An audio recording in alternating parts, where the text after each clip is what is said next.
Hello friends, welcome back.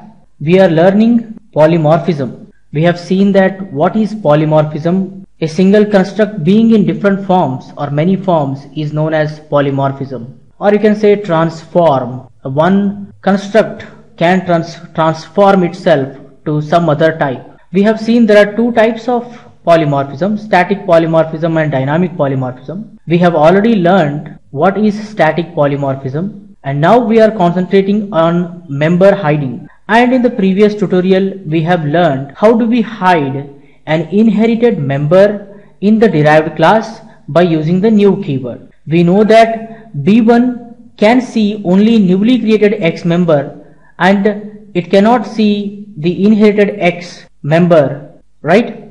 So what we do in this tutorial, we are going to understand how do we hide member methods. We understood how do we hide data members. Now we want to know how we can hide the member methods, what happens when we create member methods with respect to inheritance. So let's get started. We have this much, we continue with this code only and we understand step by step. What I do in this means, first thing I create one method. Now this method is going to be a public method, public void, and this method name is going to be just display, display. Why it is showing display? Display, let's take display X. I use the term display X variable name. Now this function, what it does means it just displays the X value. Debug.log, it is in the A class, so I just write A X equals to double quotation plus this dot X bracket close. Now here you can see that I have created one method which is going to be, I can use display also, no problem, or display X. It makes more meaning, right? It gives more meaning. I save it. Now we need to understand what happens here. Let me comment these two lines and even I comment this line, because to display the X value I am going to use display X method. Here we created A1 equal to new A. We know that it creates a new A memory location and it is going to have X equal to 10. When I say A1 dot, you can see that I can get the method called as display X. I can simply call it. So when I call this, we know that the variable A1 is going to call the display X function. It sends itself as an extra parameter, as an extra argument, and that address will be stored in an extra variable we have there, that is this, and then it displays whatever the value inside it. So what I do means I just explain this by paint, by using paint, because that makes more sense. I just delete this also. At present we do not need for this code, only this much is enough. I just save it. I copy this code from here, go to paint and paste over here so that I can able to explain you guys more clearly. It will be better if I explain in paint step by step. You will not be having any doubts. So let's get started. First thing first, what I do, I take this stack. We know that what happens when we say A1 equal to new A. I just copy this and come back and paste in this place. Now we understand step by step. You people need to understand this very clearly, friends, because it's most important. We know that when a new keyword will get executed, it will allocate a new memory block on the heap of type A, and it has one memory location which is of 4 bytes having the value 10 in a variable X. Then of course A constructor will get called, nothing is there in the A constructor, the control will just come back, then puts the address in A1. Of course hash 1 is stored in A1, so A1 started pointing in this to this memory block. Then we are calling A1 dot display. I hope you guys remember that what happens implicitly here. We know that it just converts itself, it sends A1 itself. So what happens here, we know that it is not going to call just display. When it calls display, it sends itself. So I copy paste it and I can put it over here. It sends itself, A1 itself will be sent to the display X method. What happens here, we know that control moves to the display X method. We also know that every non-static method is going to have one extra parameter implicitly, even though you do not write, that is of this, that is this, which is of type A in this situation, of type A, right? Same class. Now here same class reference you can see. Now here this, we know that what happened, display X function is going to come and sit on top of the stack. I can say here display X is now on top of the stack, and it is going to have its own variable, a parameter, and its name is this, THIS, this, and it is of type A, and we know that A1 we are sending. So as it is a reference type, here also this is a reference type. So A1 is having #1 will get stored in this variable. What happens here? It starts pointing to this memory block which has the address #1 on the heap. Then what happens? It starts executing the inner statements. Now here what happens when you say debug.log A1 AX equal to, it displays AX equal to, then this dot X. You need to see here, this is of type A and it is pointing to an instance of type A, no problem. So it gets that X value 10 and displays that on the screen. So we get here 10 on the screen, guys. I hope you guys have understood. Then just the control comes back. Once the control comes back, we are not going to have this display X method on top of the stack. So it's simple, you can understand by yourself also. Let me go to Paint Unity and just show you that it's working, and we get 10 on the screen. You can see that we got AX equal to 10. Good. I hope you guys are understanding. It's very simple. Now what I do means, I am going to add the class CLASS, class B. It inherits from A, and we also seen in the previous tutorial that we are going to create a new integer X equals to 20 there. We want to hide this member over here, and what I do, I create a public constructor B, bracket bracket, opening brace, closing brace. Simple. I just save this much. Now what we do, we know up to here what happens. So I am going to create a B1 is equal to new B. I am creating a new instance of B, and what we are going to do, we are going to use the B1 and we can put a dot and see. You can see that we have display X also now. This method that you have here got inherited to the derived class. So display X method is now inherited in the derived class. So the instance B1 can access display X method. Now we understand what happens here. If I say display X bracket bracket semicolon, what output we get here, guys? Do we get 20 or we get 10? That's important part to understand. As it has inherited, we understand this code very easy. It is, you can understand very easily. I just copy this code so that I can be able to explain you guys clearly. Let me take these lines little bit up so that we should not have any problem in the Paint. Let me put this much here. So I copy this code from here, go to the Paint, we go one more level up and understand what happens now. Can we able to see everything here? I think I can delete this one so that we can be able to see everything. I take this also up. Now we can see everything up to here. A1.displayX, we know that, and we have got here output 10 on the screen. Understanding? Let's save this one. Come on, I'm not interested to save. Now what I do, I just go back and copy this current status, because we know up to what happens up to A1.displayX. So let me take it a little bit down. Now we know that here we got 10. Now we proceed for the next step. B1 equal to new B.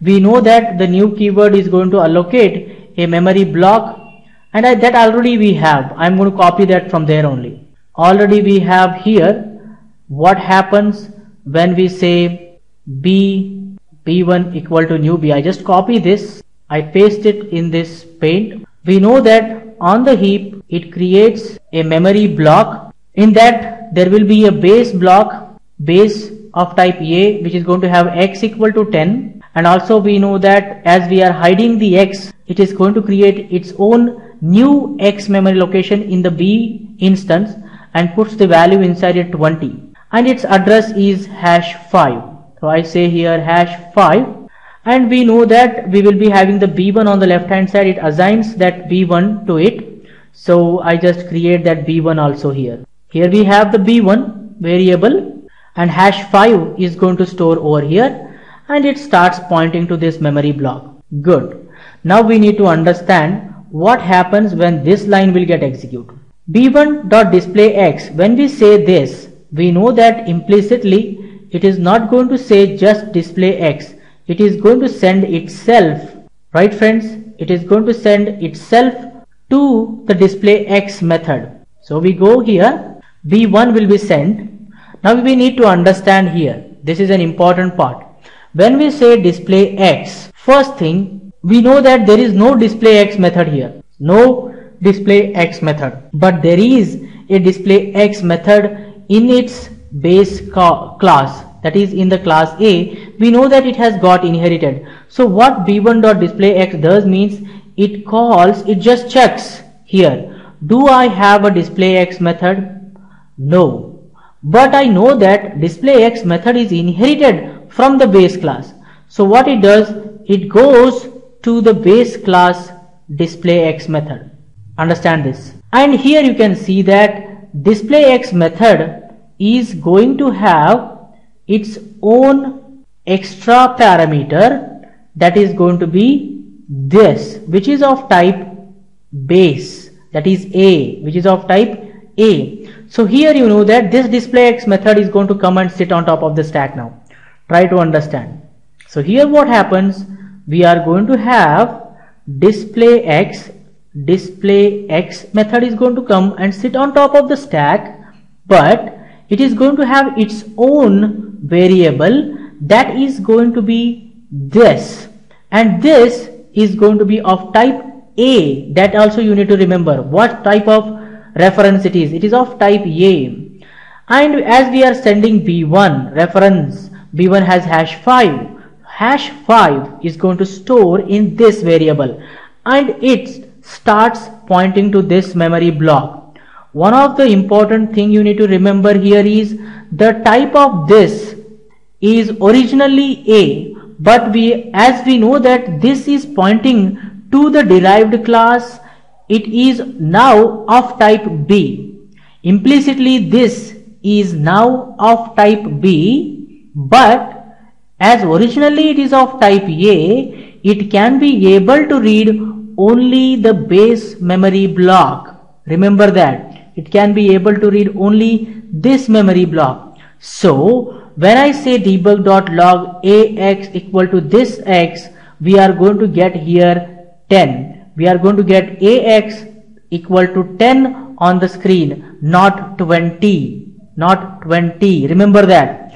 So that's what happens. It displays 10 on the screen, and just the control comes back to this place.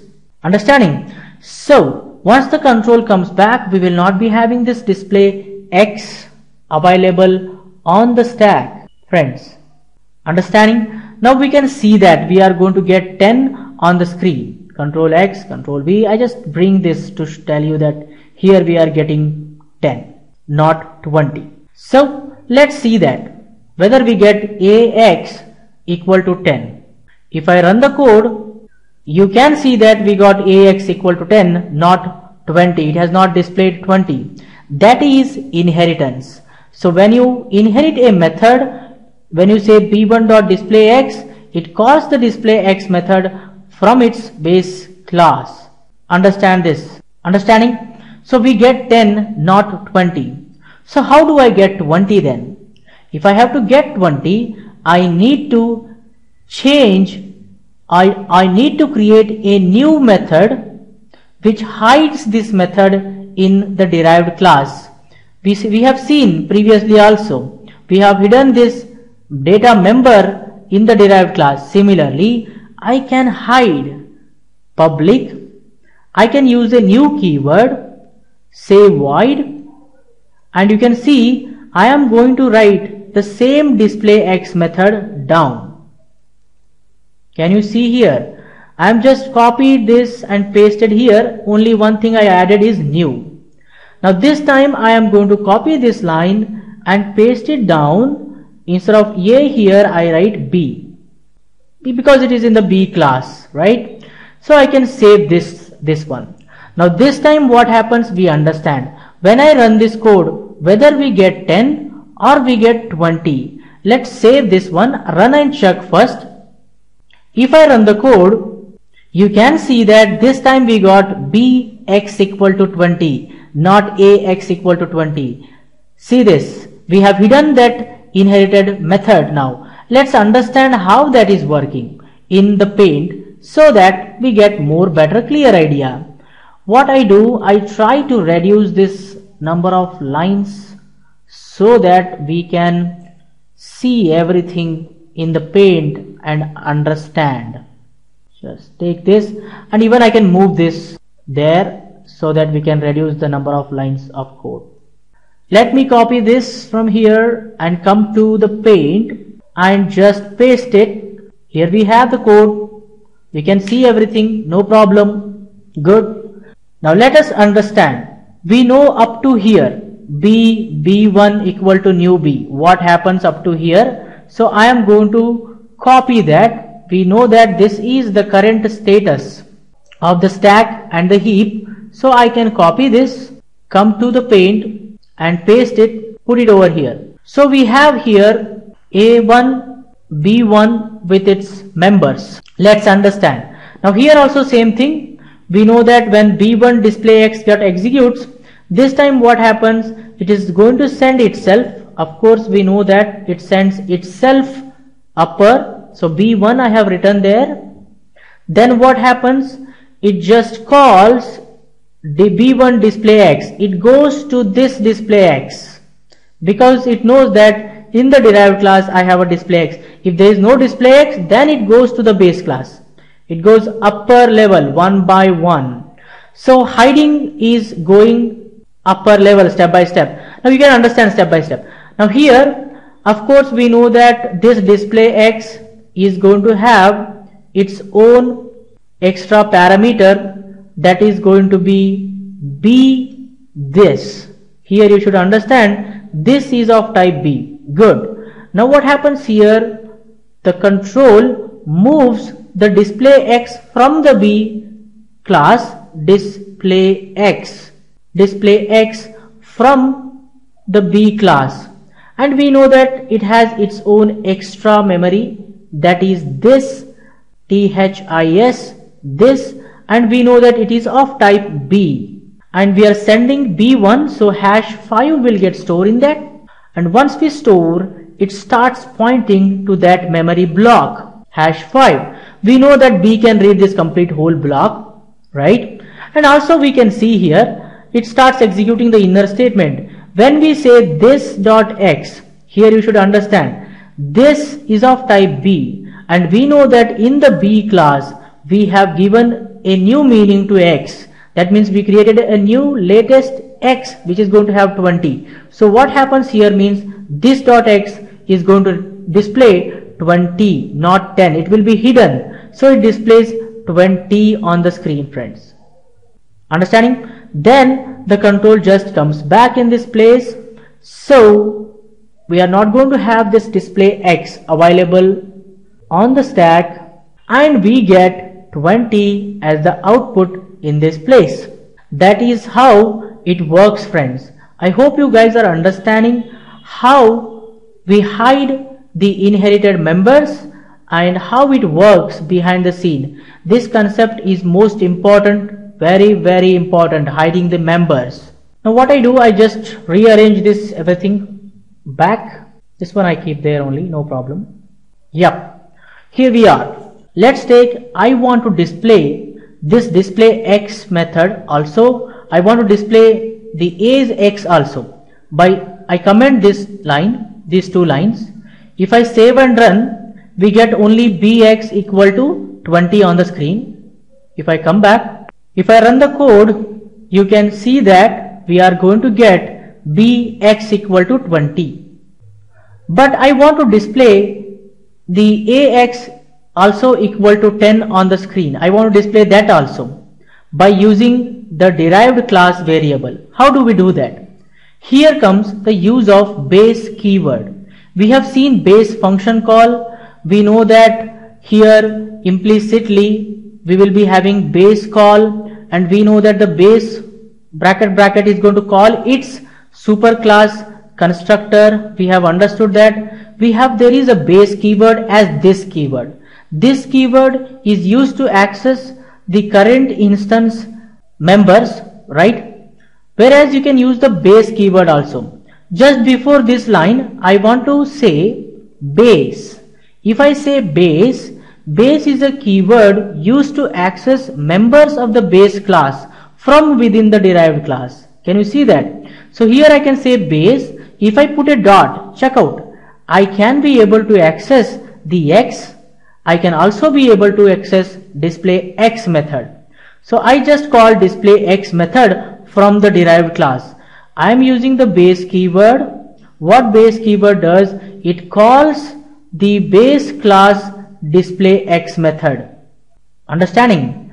And let's see, this time we know that when I say b1.displayX, first the control comes to this place. Before executing this line, it calls the base display x. So it goes to the base display x method and it displays ax, this dot x equals to 10, and just control comes back.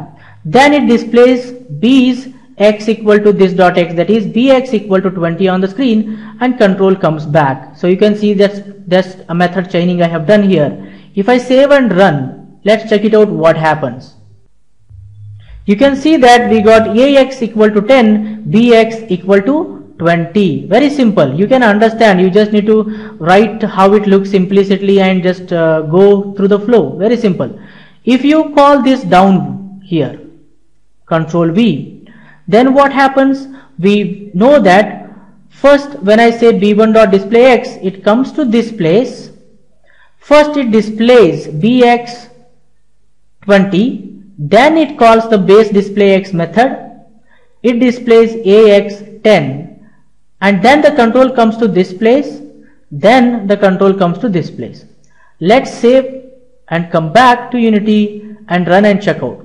If I run the code, you should see first bx 20, then ax 10. That means you can use this base keyword to call the base class methods or base class variables in the derived class. You can access them and use them. It's very, very simple. So now we know what is base keyword. Now we know what is base call. Now what is this keyword and how it is used, how all these members are used. Understanding? I hope you guys have understood. I will soon tell you what is this function call. Sometimes even you can use this bracket like this. I explain that little bit later if we require. At present we needed, so I have explained here how do you change the meaning of an inherited member. Now you can see this inherited member method is having the ability to display the base class as well as the derived class code. So this is much more efficient than just saying display X, right? You can write some conditions also. You can perform different operations. You can decide whether it has to be executed or this has to be executed by using some if condition and all. You can do a lot of things. I hope you guys have understood what is base keyword. I'm just going to remove this one now because I don't need. I just wanted to demonstrate the base keyword in this tutorial. So we have understood what is what. Let's save this and come back to normal code, run the code. First we get ax10, bx20 second. That's it. So hope you guys have understood. So please try to understand what I have explained in this tutorial. How do you hide, how the code works, because these things you should know. When you create larger applications, you will come across with situations where you need to hide the members. So thank you guys. Thank you very much for this tutorial. I think this much is enough. In the next tutorial we understand more. So keep learning, keep coding, keep sharing. See you in the next tutorial.